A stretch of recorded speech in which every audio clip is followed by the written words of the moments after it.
everybody! It is me, Tekking101, the Shogun, to review One Piece Chapter 932, titled The Shogun and His Courtesan! Yay!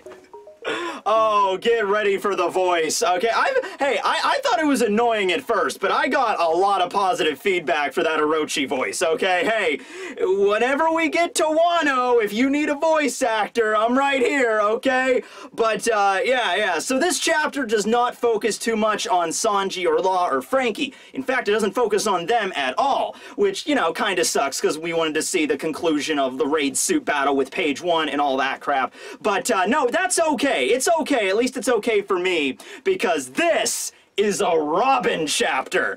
It's also a Shogun and Komo Murasaki chapter, but mostly a Robin chapter, okay? So that's good, because Robin, she just had her birthday a few days ago, and I did that fanfic video with Frankie and Robin yesterday, so I'm in a very Robin-loving mood right now. So, yeah, let's just get to it. But I first have to start off with the cover page, which is great because it involves Caesar, okay? Now, it's not the beginning of a new cover story, which is unfortunate, because we're getting this now means that the next cover story probably isn't going to involve Caesar, because this is just an ordinary fan request, although it's not impossible. And it's Caesar just chilling out at an outdoor cafe somewhere, and he's literally writing, he's making up flyers to enlist help for, like, someone that needs a mad scientist. Just like, do you need help taking over a country? Do you need someone that can mass produce gas weapons that may or may not actually be effectual? Well, come and contact me, Caesar Clown, hanging out in the cardboard box under the bridge, because I am currently homeless. And he's making all of these flyers, but they're being devoured by a bunch of just random wild goats that just happen to be hanging out. Well, they're not really wild because they happen to be wearing cool outfits like suits. So I'm thinking these goats are actually part of CP9. After the whole crap that happened before, you know, they got rid of CP9, they dissolved it, and Lucci and Kaku and Spondum got assimilated into CP-I-0. But the world government brought it back even better by enlisting the help of the goats. Alright, so the goats are literally taking all the flyers Caesar is writing. I guess Caesar was hoping the goats would help him pass them out, but the goats are just eating the paper. And it's like, okay, that sucks. Oh, well, you tried. That's all that matters. A for effort, Caesar. Very nice, Caesar-chan. But, yeah, I hope to see more of Caesar. Just like a marvelous misadventures sub-arc of Caesar traveling along the New World, trying to make a living, you know, and he just keeps bumbling into various situations. You know, that's the kind of thing I want to see from Caesar in the future. But okay, so we begin the chapter in Shogun Orochi's epic manner in the center of the flower capital. The banquet is in full swing, and we begin with Komo Murasaki herself singing a tune. She has one of those Japanese guitars, which name I always forget, but it's okay, because I have permanently put a note on my wall of things to remember, so I never forget the name. Okay, let's see what we got going over here. Kaido is a dragon, not a furry, and 7 lucky guy. Here it is. It's a shamisen! Alright, I'll keep it right here so I'll never forget. The wall of things I need to remember will increase dramatically as this arc goes on. There's a lot of Japanese terminology here, okay? But anyway, Komo Murasaki is at the head of the banquet hall, and she has her mask on, which also pretty much just hammers in right there that Komo Murasaki was in fact the person that we see at the very beginning of Wano. Like, literally, the first scene of Wano, where the curtain opens on Wano country back, I think it was chapter 909, when we first get to see, you know, Robin and Frankie and Usopp doing their thing. There's always that figure wearing the kimono and the mask, and she's playing wait! Shamisen, and we're like, okay, cool, that might be just like a character in the background, because the whole thing of Wano Country, the arc, the style that Oda's going for is it's based like a kabuki play. Alright, so it has acts, and you know, so it's like, oh, this is just a random character, doesn't matter. No, turns out that character does matter, and it's an actual character in the series, and it's Komo Murasaki, because it's the same exact, like, fox mask she's wearing and everything, and she's playing a nice little tune. Just envision your favorite kind of, you know, peaceful Japanese song that she's playing right now. You know, it's not always about really intense anime openings, you know, sometimes you just like to chill out, okay? And my favorite song in that regard is Itsumo Nando Demo, and it's a song you've probably heard of. It's a song that plays at the end of Miyazaki's Spirited Away, which is my favorite Miyazaki film. Very pleasant kind of song. Let me just Kurekai su ayamachi no son tabi hito.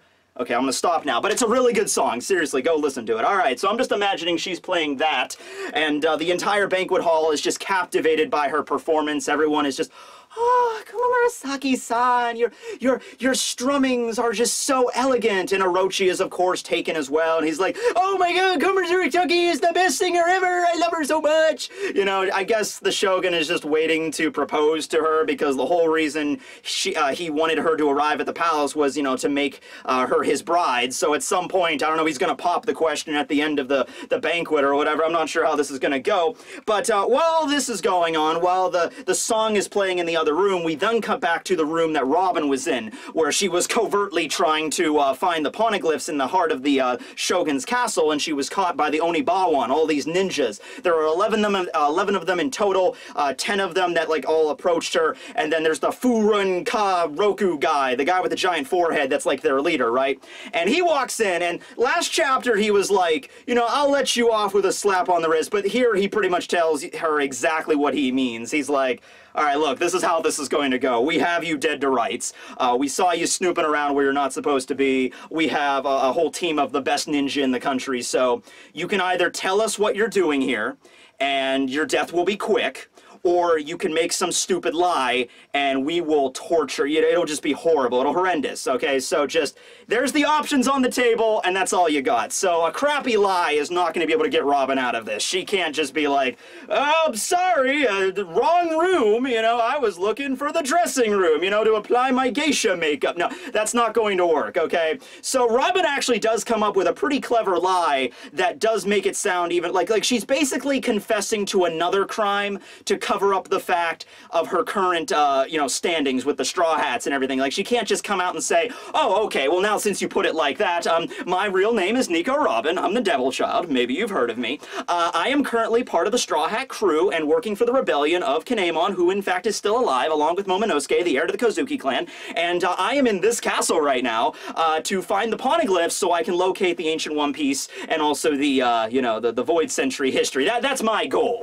So, you know, she can't say all of that. In fact, even if she attempted to start saying that, I'm sure they would just cap her off as soon as she said that she was Nico Robin and be like, oh, okay, well, there you go, you make it simple. But no, she confesses to being the Ox 3 boy, you know, the Robin Hood figure that's going around the capital and stealing money from the rich and giving to the poor. She confesses to be that person, and she says, I am looking through the castle to try to find, you know, the money to steal and give it to the peasants. So that's really clever, okay, because, yeah, that is confessing to a crime, and it does result in immediate but it's going to be okay because it's Robin we're talking about here, so just give me a second on that. But it's not as bad as if she were to confess to being part of the rebellion. So upon hearing that, the head ninja dude is just like, oh, okay, how prudent of you. Well, at least you got it out in the open. All right, capture her. And they say capture her, but then they proceed to just throw and just rain shurikens down on Robin's body. And I had a little bit of a heart flutter. I'm like, oh no, because some of the shurikens hit her like right in the kimono, like they just pin her to the wall. Others are like hitting her like right in the center of her body, and I'm like, okay, no. But it's okay, because as soon as they hit her, her body just explodes into flower petals. And I'm like, yes, I knew it! Robin made a clone! Yes! I got that right! Awesome! You know, I knew Robin was smart enough to do that. Like, she's not gonna just abandon the banquet hall and snoop around the freaking place. She's gonna send a clone to do it. And this is the first time we've seen her use clones in this way, basically like Naruto's Kagebushins, where she can just make a clone, probably not very many clones, she's probably just limited to one if we're being honest. In fact, I would, well, no, because even when her clone was in the room, her clone was still able to sprout arms as well, so maybe she could make more than one clone, but at the very least, the clones that Robin creates with her Hana Hana no Mi can still use the Hana Hana no Mi, so they can sprout even more arms, but we haven't seen Robin creating like an army of herself. You know, maybe she could, but we just haven't seen it yet. But because it's also mentioned, the way that Oda explains her power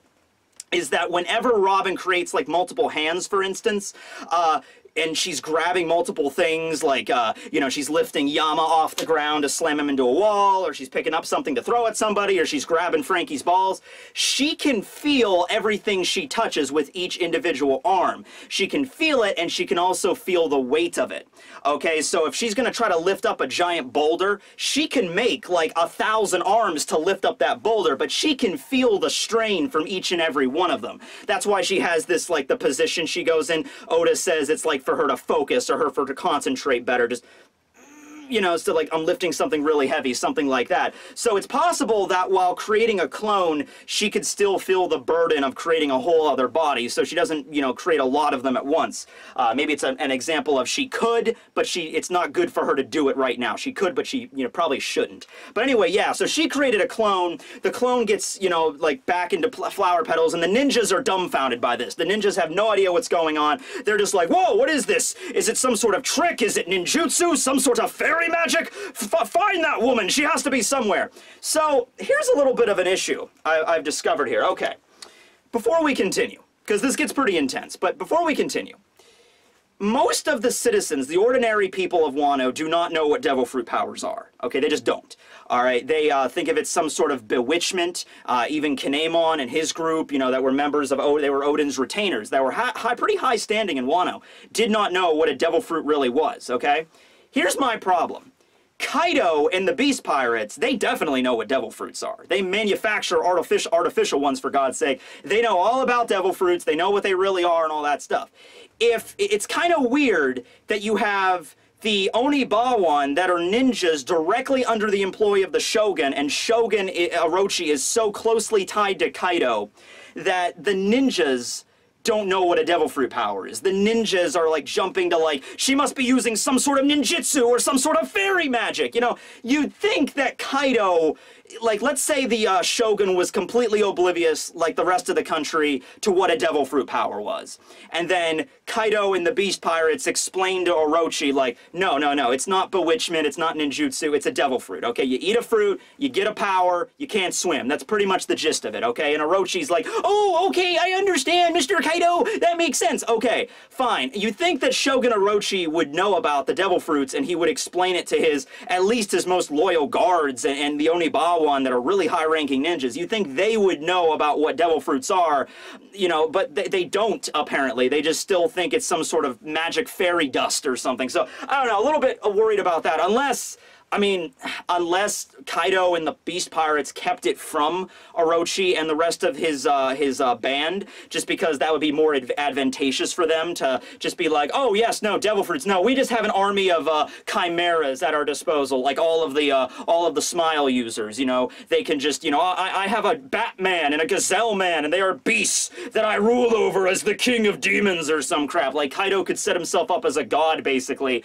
and terrify everybody, and that works for the majority of Wano. I'm just saying, like, you think he would let the Shogun in on what a devil fruit really is, but okay, fine. So anyway, Robin realizes, okay, my clone has been taken out, they've been discovered, and now the ninjas are not just going to give up. The ninjas are not just going to be like, well, she turned into flower petals, I guess she's somewhere else in the city. You know, they're scouring the entire castle for her now, and Robin is aware of this. So Robin takes out like a little...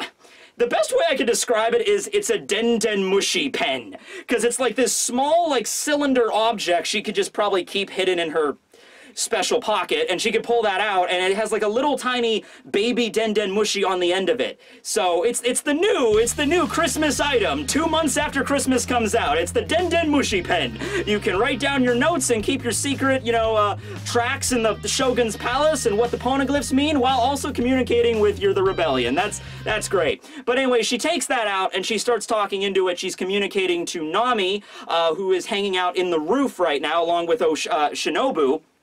So they're in the roof of the palace, and then you also cut to below the palace in the well where Brook is currently located. So you got a skeleton in a well. All right, that's the best way to go about it, really. I mean, there's probably some runoff area. You know, Brook is hanging out by the cemetery, freaking people out with his ghost powers. He probably finds, like, oh, there's a, you know, tunnel or a pipe that leads out of the freaking castle. I'm just gonna crawl through that, and here I am in the bottom of the well. So you got Shinobu and Nami hanging out in the roof in the attic, and then you got Brooke way down in the well in like the basement area. So the palace has definitely been infiltrated at this point, so they're going to figure out some way to get Robin out of there, okay? So she does have allies that she has contacted, so don't worry about that too much for right now. So they're all searching for her everywhere, but they also give mention, like, do not disturb the banquet. So the ninjas cannot just burst into the banquet hall and be like, we have discovered a mysterious woman. Now, that doesn't mean they're not going to check the banquet hall. They're ninjas, keep in mind. So they're still going to be, you know, keeping track and moving the ceiling tiles and observing the banquet, but they just can't barge in and interrupt the Shogun during everything. Okay, so that's what's going on there, and Robin just kind of smirks in the banquet hall, and she's like, hiding a leaf amongst the trees, as they say. So she's like, well, probably the safest place for her to be right now is in the banquet hall, because there's so many people in there, so many geishas. So, you know, if she just, like, hides amongst the crowd, then she should be, that should at least buy her some time. All right. So, at this point, Shogun Orochi notices Robin, and he's like, oh, Robbie, I have heard great things about you, you new geisha, come over here, and immaculate in my presence, because I am the Shogun. And so Robin goes over, and she's like, oh, nice to meet you, Shogun Orochi, it's a pleasure, and all that stuff. And Shogun Orochi praises her beauty and all that stuff, and Koma Murasaki kind of walks over and taps Orochi on the side, and she kind of starts pouting. I thought it was Robin at first, and I thought it was adorable, because Koma Murasaki and Robbie, they kind of look very similar in their outfits right now. So Koma Murasaki is like, that's mean, Shogun, you know, you're just, you know, hitting on other women or whatever. And Orochi is like, oh, well, you know, no, you're lovely too, Koma Murasaki, I love you too, but Robin, she's nice, you know, she has this maturity factor that I can't quite pin it on, but it's amazing, you know? So anyway, this starts, the most of this chapter is a conversation, okay, between Orochi and his men. Kyoshiro is there as well. So how it starts off is someone praises Kyoshiro for raising up Murasaki, so to speak, because she comes from his brothel, from his place of residence, right? And because Kyoshiro is the head of the Yakuza and everything, so he has a lot of courtesans under his employ. So they're praising him for that. And Kyoshiro basically says, you know, oh, don't treat my courtesans as if they are dogs to be raised. You know, it's the finest flowers bloom if the water is pure enough. Basically bad talking the guy that brought it up, like, you know, the only reason you don't have fine courtesans is because you don't have the skill for it, or you're tainted. I have the true talent here. And everybody is praising Kyoshiro. It almost seems like they have way more respect for that dude than they do with Orochi. The respect that they give Orochi in this chapter really does just seem to be because, well, he's the Shogun, and he can just cap you whenever he wants. You know, so it's like, yeah, you're gonna, when he invites you to the palace, you're gonna go. When he gives a speech, you're gonna applaud. When he does a stupid dance, like, hey, everybody, let's do Orochi Bugaloo 2, Electric Jigaloo. I don't know what you do in the fancy dance. You're gonna be like, yes, Orochi, oh my god, you're just a magnificent bastard of a man. You know, you're gonna laugh and you're gonna cry and you're gonna do whatever the hell, because if you don't, it's gonna be like, someone did not clap at my performance. Where is that person? You know, off with their heads. You know, that's the kind of shit that's gonna go down. But it really does seem like Kyoshiro is really kind of the star of the party here. Everybody is talking about him, right? And so Orochi kind of chimes in on this conversation. He's a bit of a loudmouth, both figuratively and literally here, because he's not a giant. He's not even Big Mom size, but he's like twice as tall as Robin, who's already pretty tall. You know, maybe 3 times. So he's a very misshapen kind of guy, where his body is big, but his head's even bigger, kind of like a bobblehead kind of dude. But he is a rather large guy. And so, you know, Kyoshiro's talking to his flock and everything, and he's like, oh yes, it's very interesting that I am this so awesome Yakuza man that can raise these fine courtesans. You know, the trick to that, and then Orochi just comes in like, yes indeed, Kyoshiro. You know, it's always great to have the great, you know, courtesans and everything, but always keep in mind that even the lowlives you must watch. And then he starts talking about how he's afraid of the ghosts of the past. And of course, this is referring to the Kozuki clan, because he mentions all the stuff that's been happening lately. It's like, yes, but did you know the Yokozuna and Jack were attacked over in Curry? And also, here in the flower capital, a soba stand user assaulted some of your own men. You know, this can only mean the Kozuki clan have returned from the dead.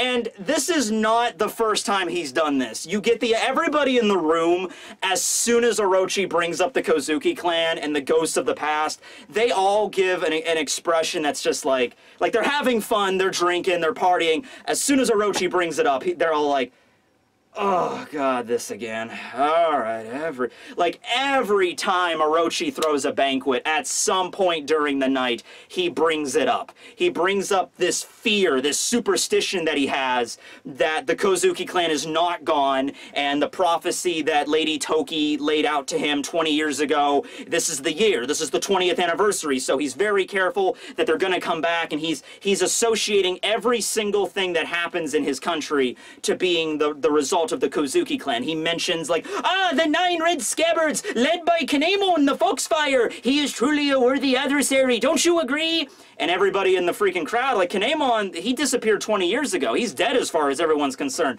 So everyone's just like, oh yeah, Orochi, yeah, Kinemon, he's really powerful. Yeah, you better watch out for him. Who the hell was that again? Who the hell is Kinemon? Yeah, I vaguely remember him. He was like a war hero from like 20 years ago. Who cares anymore? He's dead, you know? Like what? So I thought about the best way for me to like, you know, compare to like what this would be like for somebody to be so obsessed with the past and like a battle that ended apparently decades ago, but you're still scared of the ghost coming back, okay? So let me think. Oh, I know. American history time! Okay, so the American Civil War, right? There's a war between America and itself. We had some falling out. There was a split down the middle, whatever. It was the Union versus the Confederacy. The Union wins, all right? And this was in April of 1865. The war is over. Lincoln gets assassinated. Reconstruction begins. Everybody goes home. That kind of crap. Okay, so then cut to 35 years in the future after the end of the Civil War. It is the year 1900. William McKinley is president, and William McKinley is the last president that was a veteran of the Civil War, all right? So this is 35 years after the battles are over. This would be like if William McKinley, every time he gave a State of the Union, every time that, you know, he had a banquet at the White House, McKinley talks about how, you know, the South will rise again, guys. They're coming. Robert E. Lee, he might be dead, and Jefferson Davis, they might both be dead, but they're going to come back someday, and they're going to rally their armies together, and we're going to have to fight the Civil War too. It's going to happen, guys. Like, that's like the level of craziness we're dealing with here. Like, this is a battle that is over. You already won. And some of the samurai even mentioned, you have Kaido backing you. You have that ridiculous monster who is a dragon, by the way. Wait. Yep, who is a dragon, by the way, that cannot hope to be defeated by any mortal man. And you're still afraid of a prophecy someone told you 20 years ago, and everybody's dead, you know, but Orochi brings up, he's like, not everyone is dead, though. I might have seen that bastard Odin die in front of my feet, but his son, Momonosuke, he still lives. We haven't found that brat's body yet, so one day we will find them. And Kyoshiro, he just kind of rolls with it. We already know, it's already been established that Kyoshiro thinks of Orochi as a coward, but he doesn't dare mention it in front of Orochi. In fact, he plays it up. Everybody else in the banquet hall is just kind of quiet and just silently like sipping their sake and trying, because they're ready to laugh, because this is how hilarious that sounds. You know, like it's like William McKinley talking about Jefferson Davis rising from the grave and rejoining the freaking Confederacy. You'd be sitting there like, okay, that's a real legitimate fear, I'm sure. Yeah, that's totally gonna happen. Kind of the same thing here, but everybody dares not to laugh because they know the first dude to let out a chuckle like, oh, you're dead. Yeah. Sign the death warrant. Send it to the family. How do you want it? Cremated? Do you want to be... You know, it's over. It's over. So everyone's holding their mouth. Kyoshiro is a little bit more cool about it, though. Kyoshiro says, oh, yes, Shogun. Well, you know what? I wish that bastard Kinemon was still alive so he can cross swords with me, and I'll cut him down in one movement. And Orochi is like, oh, yes, Kyoshiro, that's very reassuring. But do not doubt their powers, men, for one day the Kozuki clan will return. I'm making a jerk-off motion right now, but don't laugh because I'm Kurozumi Orochi. I'm meaning to do this right now. Yay! So right around this time, oh, by the way, at this point, the ninjas are starting to peek in on the banquet hall. So, Orochi is taking, like, a mask, and she could see, like, there's a ninja poking his head over here on this side of the room. So she's, like, putting up the mask on her right side. She doesn't cover her whole face with it. She just kind of puts it up to her side so they can't see her. You know, so she's being very cautious. And, you know, Robin also has the ability to sprout eyes. She doesn't do it very often, but she does have that power. She usually uses her abilities just to create arms. But, yeah, she can create ears and eyes all over the hallway, so she can figure out, you know, where all the ninjas are popping out at and where to, like, hide her presence, right? So she's doing that, but meanwhile, while Orochi is just going on this tirade about the ghosts of the past and Momonosuke and Kinemon and the 9 Red Scabbards, which we find out Kinemon is the leader of the 9 Red Scabbards. I'm sure the other ones, I'm sure Kanjuro, Raizo is one of them, Denjiro, Kawamatsu, they're all part of it, maybe even Ashura Doji, even though he wasn't actually, he said he wasn't like a retainer of Odin, but maybe you don't have to be a retainer to be a scabbard. It's just a representation of maybe like the 9 strongest warriors that Odin had under his employ, that were his allies, so to speak, that Odin could call on to fight for him. Those are the 9 Red Scabbards, and Kinemon is the leader of that group. So Kinemon is getting talked up a lot in this chapter. Granted, he's being talked up by a guy that is very paranoid, and hey, you know what though? He's paranoid, but he's right. That's the thing. Everyone else is laughing at him and stuff, you know, questioning his sanity, but Orochi is 100% accurate here. I can't wait till it actually happens when they do find out that the 9 Red Scabbards are still alive, Momo is still alive, the prophecy came true, and there are a bunch of people trying to take out his domain, and they're planning on destroying Kaido's fortress and Kaido himself. At that point, everybody in the entire hall would just be, really? And then Orochi is just sitting there and he's like, I told you all! I always told you every single day! I told you this was happening! Why wouldn't you listen to the Shogun? Now this is all like the castle is being attacked, the rebellion is breaking in, they're just cutting people down, blood everywhere, and Orochi's like, I warned you! I warned you all! So yeah, that's the situation there. But in the midst of all this, there's a laughter in the crowd, and everyone's like, who was it? Who was it? I'm sure there's a lot of people that are just like, oh, I'm glad it wasn't me. Oh, I'm glad it didn't leak out that time. It turns out it's Otoko, who is the assistant to the courtesans, right, the Komuro, and she's just that little girl that just started laughing, because she laughs at everything. She's always a laughing kind of person, although in this instance, she is in fact laughing at the Shogun. It's not like she was laughing at something else. She was laughing directly at that. And, you know, they all think he's a coward, and Orochi does not take that sitting down. His expression changes. Up until this point, he was a really happy, kind of doofus-looking dude, but here he gets serious. Now, don't get me wrong, he's not exactly intimidating, but he does get the shadows, and his eyes go all white, and he gets the ominous aura, and he busts out his sword, and he's like, it's on now. And so he just breaks out into a rage, and he goes right after Otoko. Doesn't care it's a child, doesn't care about any of that stuff. It's just like, there's someone that laughed at me. You think that, oh, you think that the ghosts of the past coming back to wage a war against me is silly, do you? I am the Shogun. It's only silly if I say it's silly, girl. And so he goes right at her, and I will admit, just because based on his size, he is a rather intimidating guy, where he, like, Otoko is right behind, like, a sliding, like, door, like a Japanese door, and Orochi just comes through and just cuts that door right down. It's not very impressive, because it's made of, like, paper, but you know what I mean, like, boom, he just breaks right through, and he's this huge dude, and it's like, oh no, what's gonna happen? And the person to step in, and Robin is about to step in as well, because Robin even starts putting up her hands like, oh, here we go. But before Robin does anything, Komomurasaki steps in. She steps in front of Orochi, and blocking, you know, it's her loyal assistant, Otoko, her Komuro. And so Komurasaki protects her, and proceeds to actually slap Orochi, boom, right in the face.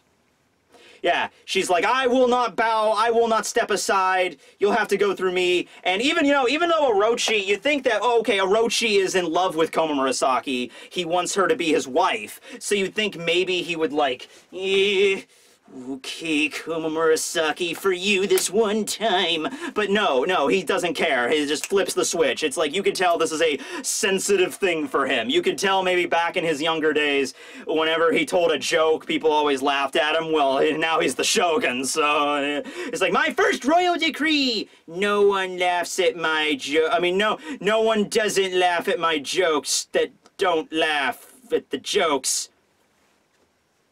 What? Don't laugh at me! You know, so anyway, yeah, he just flips the script and he's just like, you want to die too, Komamurasaki? Like, he doesn't even waste any effort. Like, any sort of, like, pure love you'd think that he had for her, that just went out the window, okay? He's just blinded by rage right now.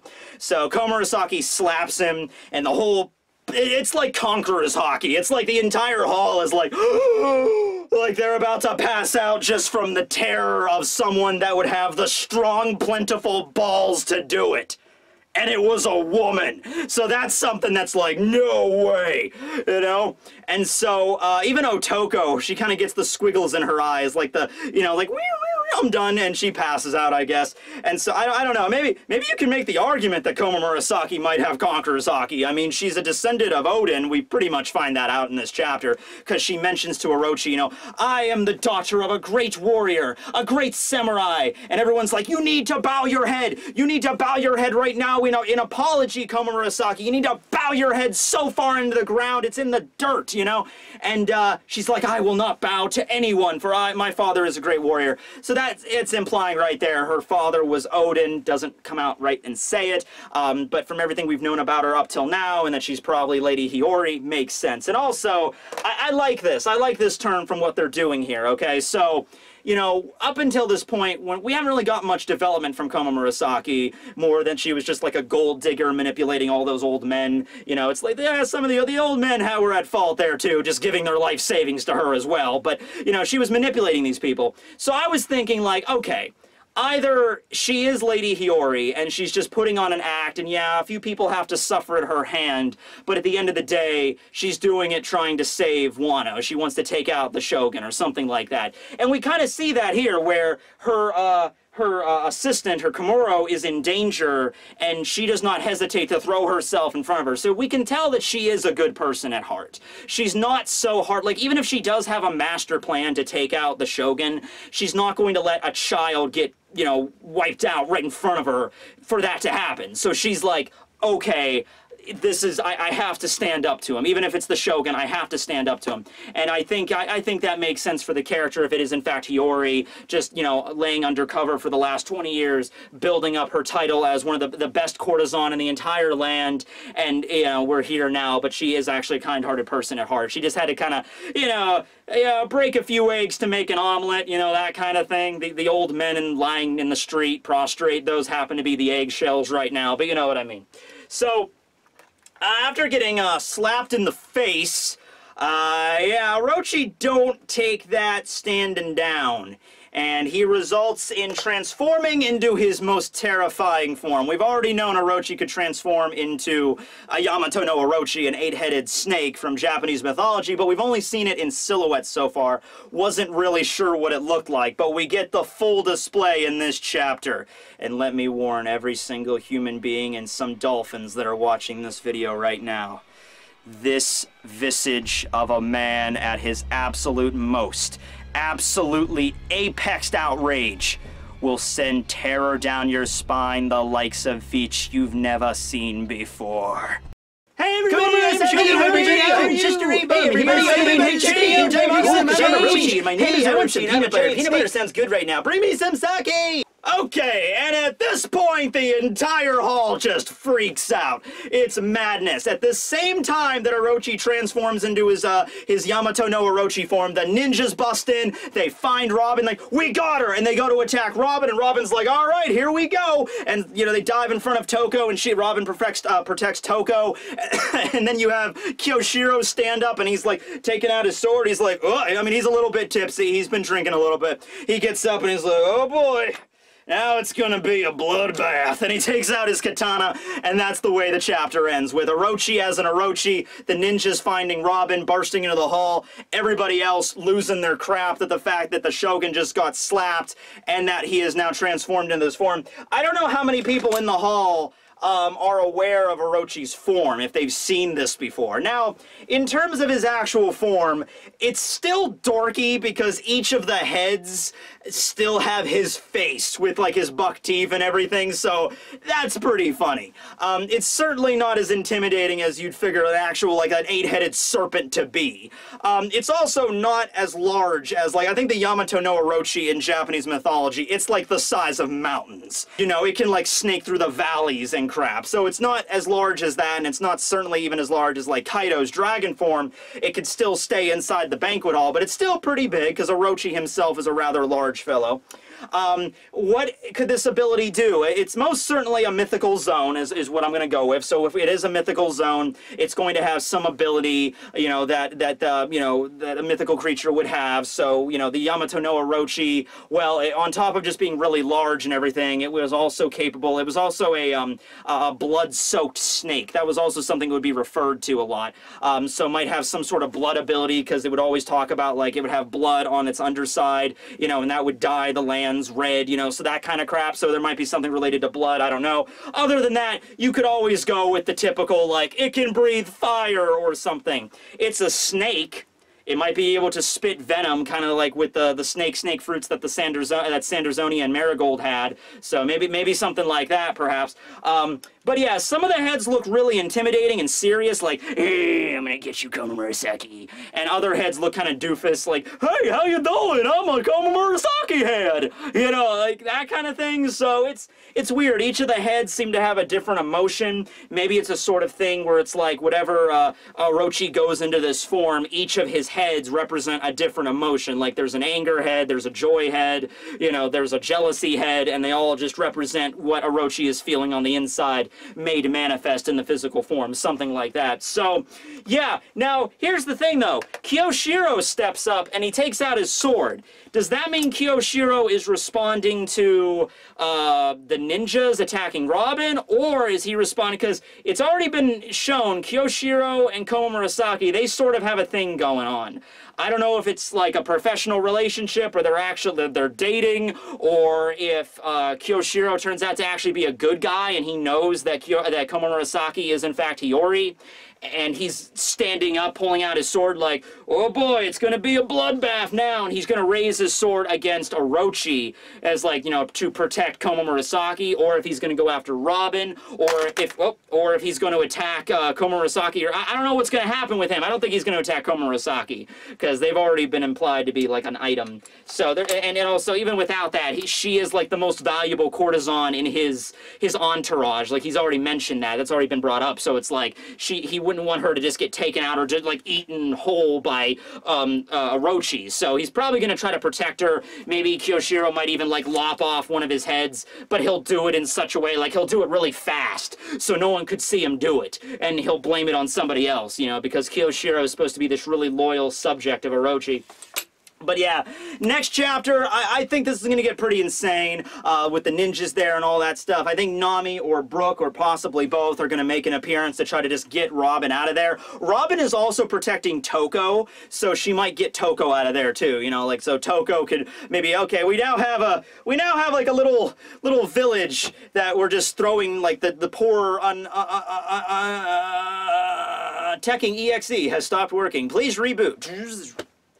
We now have a village, which is like a safe haven for all the kids of Wano, basically. You know, you have Momo there, you got Otama there, you got Otoko there now, if they bring her there, so it's like, it makes sense, you know, a lot of the children don't need to see the bloodshed about what's going to go down in Onigashima. Also, I'll mention, there is a time that Robin mentions Onigashima when she first approaches the Shogun. She does bring up, like, I am rather interested in Onigashima, you know, Lord Orochi. And Orochi doesn't seem that, like, it doesn't cue him up like that's a weird question. Like, hey, so you know that guy that's a Yonko that rules this island alongside of you and his base of operations? Yeah, I'm particularly interested in that place as a standard geisha. You know, that's a little weird. You'd think that'd be brought up like, okay. But no, Orochi, we don't see him say anything about it. Maybe he said some stuff to Robin off screen, like explained a little bit about Onigashima, to how to get there or how to gain access to the fortress itself or something like that. But Robin did bring it up. So yeah, she was still trying to gather intel even down to the last minute when she was even being stalked by the ninja. So yeah, I hope we continue this next week. There's no break. We cut right back to the action with the banquet hall. I hope we get to see some people eaten whole by Orochi's giant serpent form. We see Kyoshiro getting some action. We see Robin getting out of there with Nami and Brook. So yeah, I'm hoping we just cut right back into that. Maybe get to see what Orochi can pull off with his Orochi form. So yeah, but until next time, thanks for watching, everybody. This is Tekking101 signing out. Yeah! Okay, one more thing. This is like an extra bonus, okay? I'm gonna make a video about this. I totally am. Whatever. I'm gonna make a video about this. I totally am. But I got this in the mail today from a fan. Got this. I go to the post office and there's this giant box, and inside, I'm like, what could be inside this giant box? And I'm like, ugh. Oh man, it can't even fit. It's hitting the ceiling. I got Yoru! Yeah, that's right, guys. Tekking101 is now the greatest swordsman in the world. Oh man. Okay, look, I'm not the coolest dude on the block. I'll give it to you. Alright? But come on. This sword automatically increases anybody's cool factor by 10 immediately.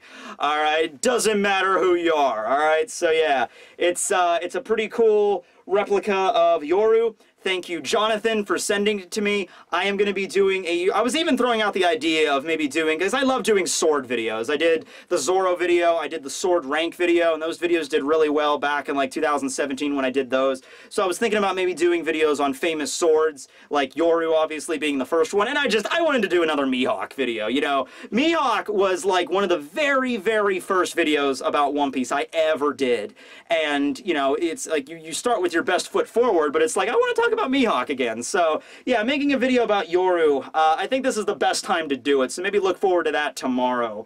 But damn, it's great. Now, it's very delicate. You don't want to, like, you know, I don't want to use this to like chop things up that are too hard. You know, I might use this to cut like a watermelon or something, but even that, I don't know. I really don't want this to get damaged in any way, because it looks pretty damn ornate. So yeah, this is Yoru, and I have that now.